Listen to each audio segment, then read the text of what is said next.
Some decisions are easy, like playing your favorite song. Other decisions are hard, like choosing the right credit card.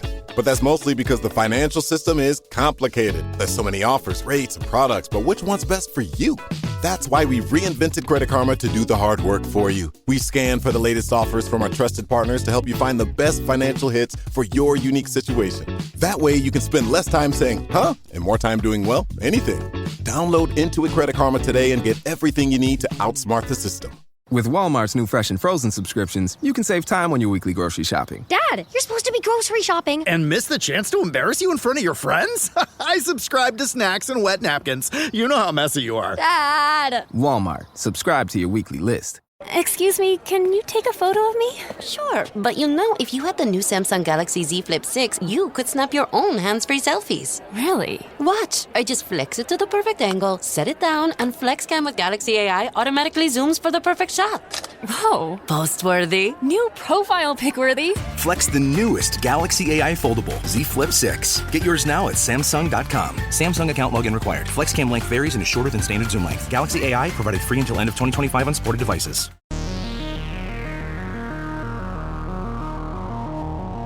Hello and welcome to Want to Hear Something Weird, a weekly weird podcast about weekly weird stuff. I'm one of your normal hosts, Tom. And I'm one of your weird hosts, Laura.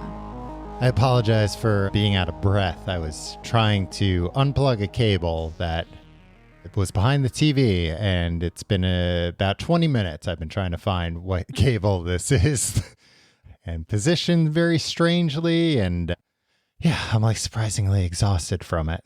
Just going back and forth trying to be like, oh, now it's this one. Okay, remember what this feels like. Quickly go to the other side. That's tough. It is tough. Thank you. That's weird. It is. Well, I don't know if it's that weird. I think a lot of people probably have a similar situation with their home entertainment consoles. Not today. Anyway, let's talk about enough with this mundane. Enough of that. Let's talk about the weird. Yeah, let's take a plunge into the otherworldly. Tom, what do you know or what do you think about near-death experiences? What do I know? I don't know. I guess I know like a little bit. I've certainly heard stories about people's near-death experiences. Mm-hmm. I've also like heard a lot of stuff lately because like DMT's all the rage. Mm-hmm. And apparently DMT is what our brain releases as we're dying. And so some people think that that's at least partially responsible for the near-death experience. But I'm always looking to hear more. Well, I have a story for you today. Okay. This is the story of Pam Reynolds. That's my last name. I know. Are Is you this, related? Oh, no. Is this going to be one of my former lives? This is a story of Pam Reynolds. This isn't a past life. This is a near death. Oh, okay. So I don't know that you could be reincarnated and still have near-death experiences. Well, yeah, probably. both could be true. Yeah. But this case, we're just talking about near death. Okay.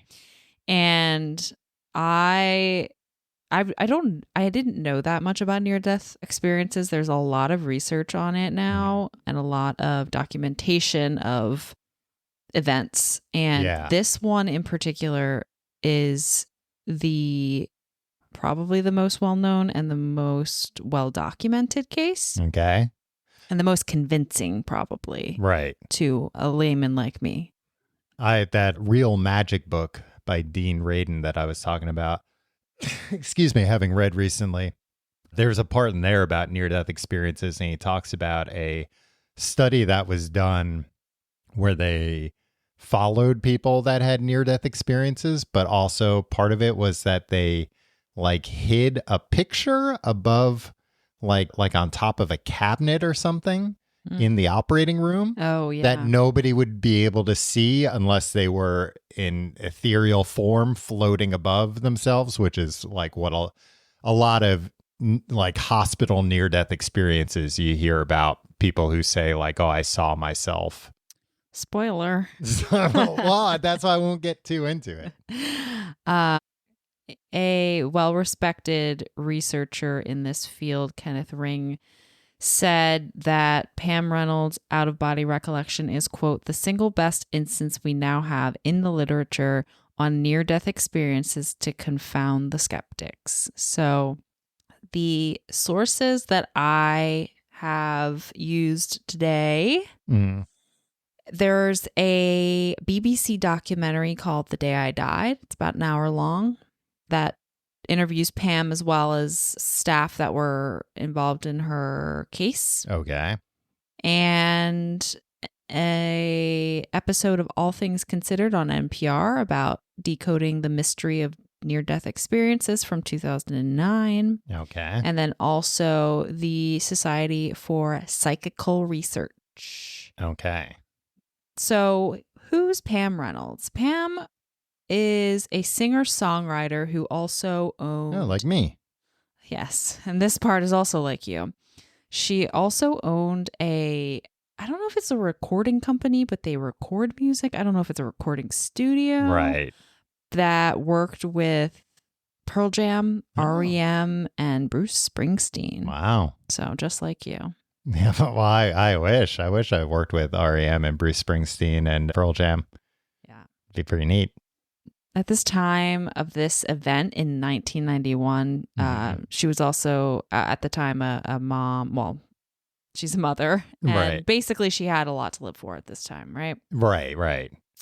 A lot going on in her life. Yeah, she's working with REM. She's working with Bruce Springsteen. She's working with Pearl Jam. She doesn't even know how big they're all going to get. Yeah. But they were all pretty big by then, too. Yeah. So on a hot summer day in 1991, she started having trouble talking. And she would have dizzy spills and trouble moving her body. Okay. Not a great sign. None of these. No. And she obviously was quite concerned and goes to the doctor. They perform a CAT scan and she learns that she has a large aneurysm on her brain. Okay. Specifically, the brain stem that connects to your spinal cord. Right. And why that's so important, that's, the part that sends the messages to the rest of your body to breathe, balance, to make your regular heart rate. Not just the stuff you can control, but also the just bodily the unconscious functions. Functions of your brain, to keep the trains on time. Right. And not great news. It's also just a very difficult location in the brain to access. To like get to. Yeah. And because of the size of it, in addition to the location, the neurologist that she was originally referred to predicted that she would have little to no chance of survival using sort of the standard surgical procedure performed at this time. At the time and everything, yeah. So she was then referred to Dr. Robert Spetzler from Phoenix, Arizona, and he had pioneered a surgical procedure called hypothermic cardiac arrest. Okay. So that sounds like some kind of slowing people down with cold. Yes. So this, if you're squeamish, maybe jump ahead 30 seconds, but this is going to be brief. This procedure involves cooling the patient's body to 60 degrees Fahrenheit. Pretty cold. That will stop the heartbeat and breathing, and they will then drain all of the blood from the brain in order to ensure that, they don't rupture the aneurysm as they go to extract it. And during this, so sounds like a pretty crazy and dangerous type of procedure. Yeah. I mean, especially then, I'm sure it was very pioneering to try this. Right. Basically, and also keeping somebody at a temperature where everything slows down to a stop, but not too cold that can cause damage that a person can't recover from. Yes. And all of that plays into what makes this such an incredible case. Okay. And obviously this was really her best and only chance at survival. She really wasn't given much of an option. They didn't have other, it was like, we could try to, there's not a pill we can put you on. Right. There's not a different type of surgery because of where all this is. Yeah, it makes sense. Right. A Hail Mary. Yes. So she travels to Phoenix. I don't think I mentioned, but she's from Atlanta. Okay. And she travels to Phoenix and begins undergoing this surgery. Mm-hmm. There are over 20 medical professionals, so doctors, nurses, technicians, all involved in the operating room during her surgery. Yeah, a lot of moving parts. Yes, they have to constantly monitor her vital signs, her blood pressure, or her body temperature, and there are instruments placed in different parts of her body to help monitor everything, and they're just keeping a very close watch on everything. Mm. They also place little speakers inside of her ear. Okay. Like headphones? Essentially, yes. Okay. And they click at regular intervals. Mm-hmm. And what that does is they are able to monitor the brain's reactions to these clicks. They have something wired up where they can see like the audio processing part of her brain maybe light up when that happens. Yeah, okay. Exactly. And this is all sort of what makes this case so extraordinary, like I said, because there were so many people involved, so many medical professionals, so many different things monitoring her constantly, that it was unintentionally almost like a lab experiment into a near-death experience. Okay, yeah, because they just have way more equipment hooked up than normal, I'd imagine. Yes.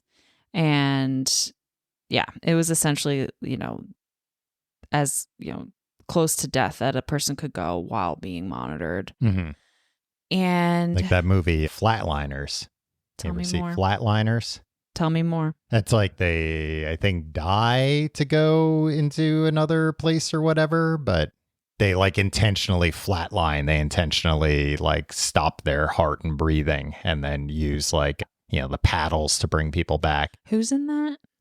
I feel like I've seen that. Yeah, it's an 80s movie, I want to say, like late 80s. Think like the type of movie that maybe my parents rented at the video store and I saw the first few minutes and Michael Douglas? Oh, no, he's a producer. Thought it was boring and didn't watch the rest. There's also a Kiefer Sutherland 2017 version with Elliot Page. Yeah, I remember them. They did a reboot on that. I don't think the reboot did all that great. Yes, Kiefer Sutherland was in the 1991. 1990 version, I meant, not 1991. 1991. The one in 1990. Individual. Anyway, so it's like Flatliners. Oh, and Julia Roberts also. Kevin Bacon. Wow, what a cast. I know, big cast. That's why I don't, that 2017, you got to have that big ensemble superstar cast. I may need to watch this movie now. So Pam begins to die. I mean, that's kind of technically already happened, right? Right. She is okay. Like so they've already stopped her heart or slowed it down. They've already stopped her heart. Mm-hmm. They've all, all the things that I said before that I won't repeat because it's a lot. Yeah, I get a little squeamish talking about that. Like hearing about blood being drained out of brains. Not really. So as she's telling this story, and I watched her interviews, and she has trouble. Let me guess, was it like a 2020 interview? No, it was that BBC documentary, The Day I Died. I feel like 2020 used to there may be. used to focus on a lot of this kind of stuff too. She also did, she did a very long interview with Art Bell on Coast to Coast, but I could not find any recordings of that.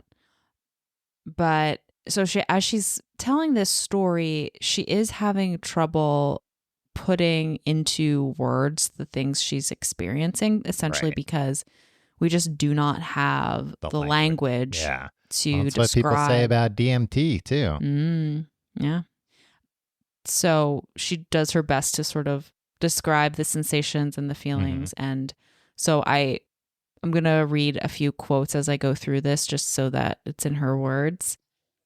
But she does not remember getting into the operating room. She doesn't remember going in there or how she got in there. Yeah, she doesn't know about already like on, had a Valium or whatever. Yes, she was already maybe even asleep at that point. She doesn't know about the 20 people in there. Mm-hmm. And the first thing that she remembers is the sound of a saw, which is tough to hear. But especially when it's sawing your skull. Yeah. Especially tough to hear. Yeah. But she also hears this sound like a musical tone. Okay. And the feeling of being pulled out of the top of her head. So her whole like, I'm using the word soul, but essentially her soul leaving her body. Right. She's feeling that. And at the same time, she's hearing like the Mac startup chime.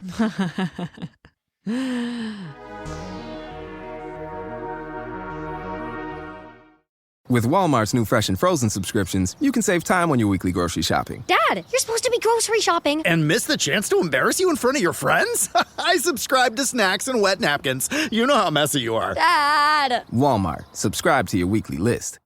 She can see around the room that there's a lot of people in there that she didn't know who who a lot of them were. She, probably had only met like a few core members of the team. Mm-hmm. And she also recognized what she described as, it looked like an electric toothbrush. It was the saw that they were using. Okay. Mm-hmm. But she knew that there would be a saw involved, or she assumed there would be a saw, but she was thinking it would look more like a saw, not like an electric toothbrush. Right. So that comes into play a little later, but she said she was very clearly able to see and hear what was going on in the room. And she said the further, quote, out of my body I got, the more clear that musical tone became. I had the impression it was like a road, a frequency that you go on. So she's like hearing this tone and she's sort of riding this tone out of her body. Yeah. In sync with crazy sensation, I'm sure. Mm-hmm. And she said, I remember seeing several things in the operating room when I was looking down, and it was the most aware that I think I have ever been in my entire life. It was brighter and more focused and clearer than normal vision. Mm. And there was so much in the operating room that I didn't recognize, and so many people. She also hears a female doctor say that she had her blood vessels are too small in one of her legs. Oh. And so they had to move on and try the other one. And she's hearing that. Yeah. And remembering that. Mm-hmm. And she then describes the feeling of being pulled up further in that vortex. And she says it was not against her will because she felt as though she wanted to go. Right. And kind of like a lazy river. Yeah. You're just kind of like floating down the lazy river. Yeah. Yeah, you're just along for the ride. And at some point early in the tunnel vortex, she said, quote, I became aware of my grandmother calling me. Uh-huh. But I didn't hear her call me with my ears. It was a clear hearing than with my ears. I trust that sense more than I trust my own ears. The feeling was that she wanted me to come to her, so I continued with no fear down the shaft. It's a dark shaft that I went through, and at the very end, there was this little tiny pinpoint of light that kept getting bigger and bigger and bigger. Okay.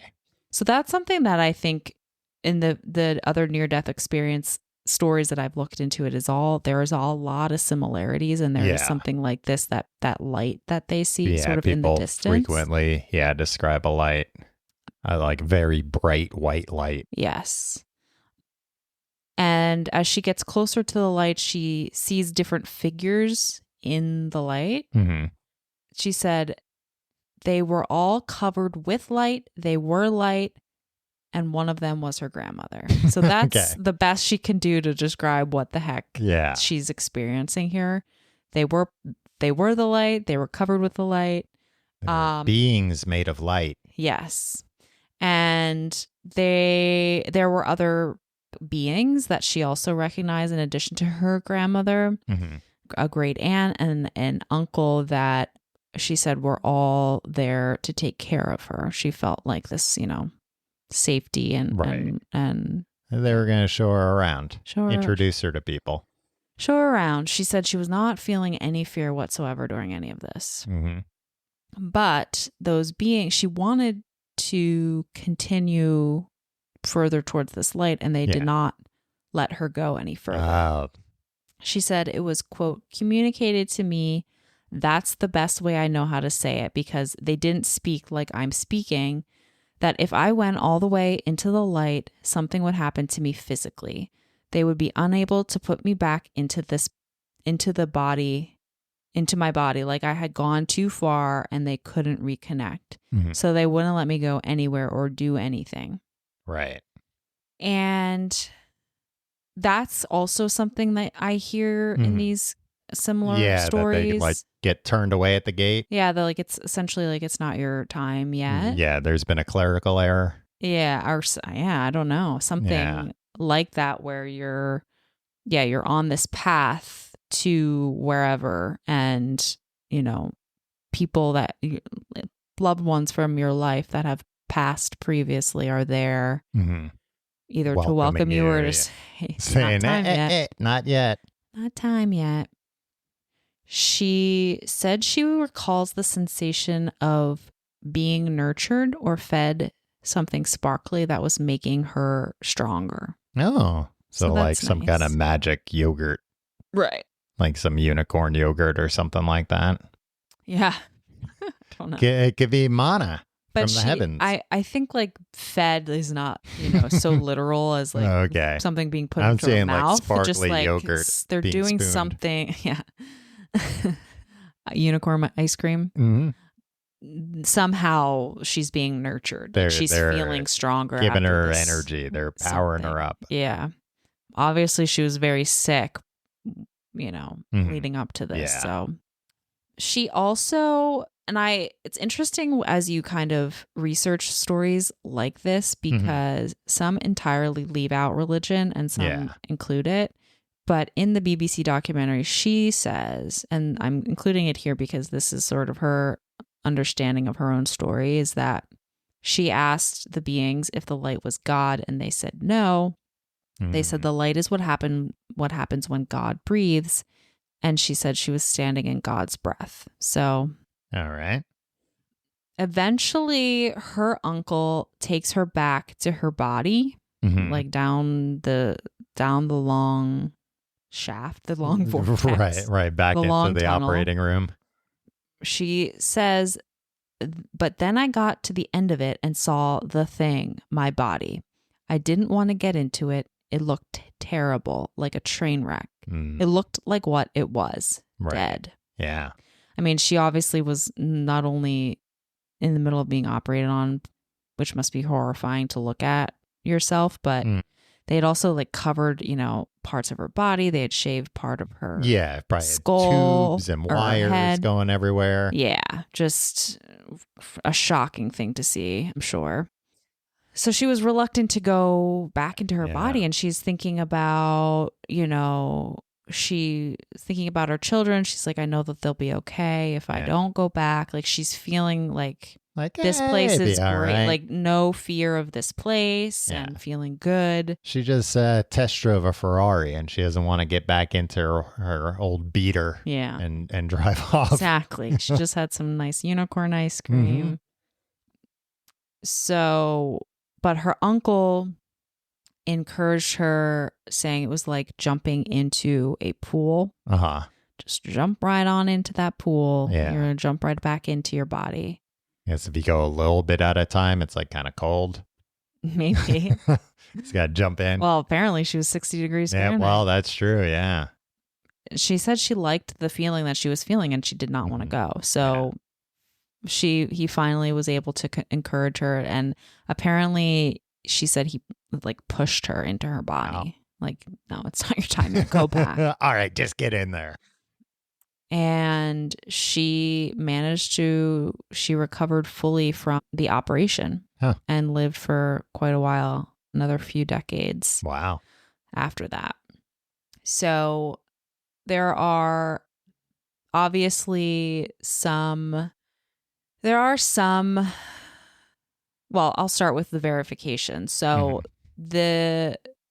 like I said, because this was such a closely monitored operation, there's a lot of data. Yeah. And in addition, the couple of things that happened, the overhearing that female doctor talk about her blood vessels being too small, they were like, there's one thing she could not have heard that. Yeah. Because one, she was out, but also she had these speakers in her ears and she was like playing these very loud clicks. Right. And there's just no way that she would have been able to hear that. And then the toothbrush looking saw, there was a researcher who, looked into the verifying her story, and he was not familiar with the type of saw. Like, he did his research, like checked with the doctors, like, what was the saw you were using? Wasn't familiar with it, contacted the manufacturer. They sent him pictures, and he said that the resemblances were very clear. Like, it's the kind of thing that looks like an electric toothbrush. So, in addition, just the amount of people that were in that room. There's no way she would have known that. That there were so many people. Yeah. Yeah. Any other way. So the criticisms, they're kind of lackluster, to be honest. There's really, you're always going to have critics and skeptics. Yeah. It's like trying to prove something that's unprovable. This person didn't have this experience. They made it up. And it's like, well, all right. It's going to be hard for either of you to prove that definitively. Right. They just, they were trying to say that she must have just retained enough conscious awareness during the operation to have, perceived what was going on in the room. Well, that's what I was going to say. Like, I've read stuff about how, what we considered dead in the 50s is different than what we consider dead now, because we used to not, somebody was dead. That was it. We didn't know how to bring them back. And then, CPR and, shocking people, like all these other things came about. And now, for the most part, it's like, depending on what happened, like you could be quote unquote dead for 10, 15 minutes and they can bring you back. And what they kind of don't know is exactly what goes on with the brain during that part, because I have read studies where they talk about people dying and how they believe there's still brain activity for like up to 10 minutes afterwards, which kind of makes sense. You think about like, yeah, the blood was still moving. It was still oxygenated, like everything. It's not like, we're machines and you flip a switch and the whole thing turns off. Different departments. Right. Yeah. It's interesting. I've also once read that, a theory that I forget the whole theory, but that like aliens are living off of our souls and stuff and our misery. Oh, and great. That going towards the light is what they want, because then you like reincarnate and they get to do it again, and that you shouldn't go towards the light. But I've seen people say like, if I'm ever in this situation, that's an awfully big roll of the dice to not go to the light, because somebody on the internet said, no, that's what the aliens want you to do. I think I'd probably go to the light unless they told me no go. It sounds to me like even if you knew that going into the situation, it would feel too good. It would feel too good. It was just like, no, this feels right. This is the thing I'm supposed to do. And even if it is the aliens are doing this to just keep and then reincarnate eating my misery as food. This is like a nice, I think, quote to end on from Pam. She said in a more recent interview shortly before her death, like I said, I think she passed in 20. Yeah, that's true. The permanent one. She said, if death is the worst thing that happens to us, what an incredible thing. If at the end of our lives, this is what's going to happen to everyone, I don't see the problem. I really don't get it. I fear pain, but I don't fear death, which I think is also a sentiment that I hear a lot from people who've experienced near death. Yeah, that then they have a calm about it. Like, which is good. Not bad. It would suck if like everybody had a near death experience came back like, oh God. Yeah. Oh no. Right. It's awful. Right. All right. That's the story of Pam Reynolds. Really just a fascinating story. NDE. Case. NDE. If you like the show, you can check out our social media at WannaHearPod. You can email us, wannahearpod@gmail.com, if you've got a story you'd like to share with us. You can also leave us a review on Apple Podcasts and Spotify. Those 5-star reviews really help out newer shows like ours. I think that's all the stuff I got to plug, right? That's all the stuff. Maybe Yeah. share with a friend. Share with a friend. An enemy. Share with an enemy. Share with your An acquaintance. 20-person doctor team. Yeah. They should know. All right. We'll see you next week. Thanks for listening. Want to Hear Something Weird is a Clamor audio production, distributed by the Cloud 10 Network. Hosted and executive produced by Tom Reynolds and me, Laura Anderson. Executive produced by Aaron Hilliard. Clamor General Manager Rich Statter. Associate Producer Ethan Aronson. Post-production supervised by Devin Ruskin. Production Assistant Samara Mullick. Special thanks to Sim Sarna and Saiba Krieger at Cloud 10.